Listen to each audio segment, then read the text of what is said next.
of the United States, please welcome Edward Cox. Thank you. Thank you. Thank you. Thank you.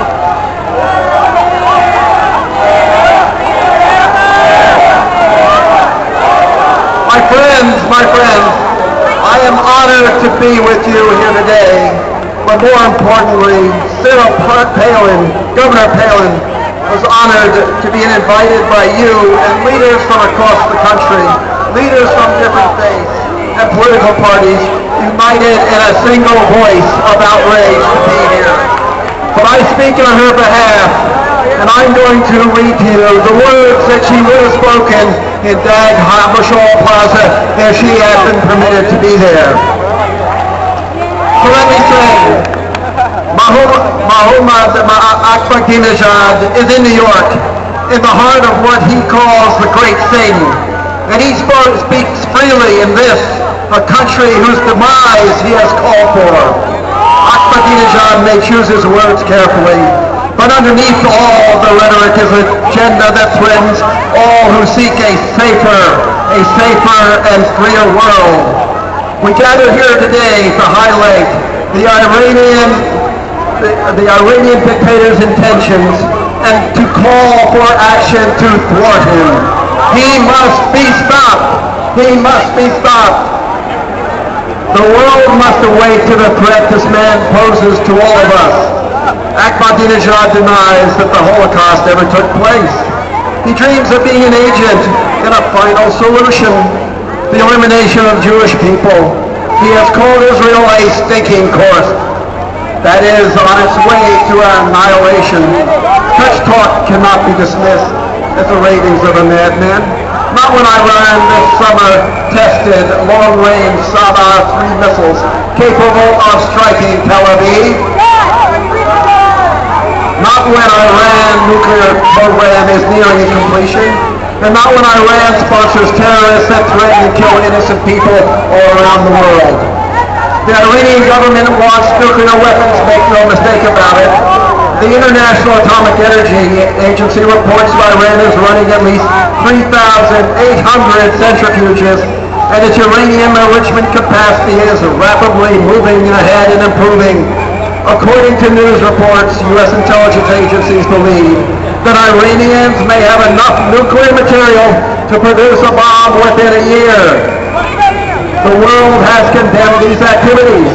The United Nations Security Council has demanded that Iran suspend its illegal nuclear enrichment activities. It has levied 3 rounds of sanctions. However, Ahmadinejad responded with a declaration that the Iranian nation would not retreat 1 iota from its nuclear program. He is moving ahead. Iran is moving ahead with its nuclear program. Make no mistake about it. So what should we do about this growing threat? First, we must succeed in Iraq. We must succeed in Iraq, my friends. We must succeed in Iraq. If we fail there, it will jeopardize the democracy the Iraqis have worked so hard to build and empower the extremists in neighboring Iran. Iran has armed and trained terrorists who have killed our soldiers in Iraq. It is Iran that would benefit from an American defeat in Iraq. If we retreat without leaving a stable Iraq, Iran's nuclear ambitions will be bolstered. If Iran acquires nuclear weapons, they would share them tomorrow with the terrorists they finance, arm, and train today. Iranian nuclear weapons would be set off in a dangerous regional nuclear arms race that would make all of us less safe. But Iran is not only a regional threat, it threatens the entire world. It is a #1 state sponsor of terrorism. I repeat, Iran is the #1 state sponsor of terrorism. It sponsors the world's most vicious terrorist groups, Hamas and Hezbollah. Together, Iran and its terrorists are responsible for the deaths of Americans in Lebanon in the 1980s, in Saudi Arabia in the 1990s, and in Iraq today. They have murdered Iraqis, Lebanese, Palestinians, and other Muslims who have resisted Iran's desire to dominate the region. They have persecuted countless people simply because they are Jewish.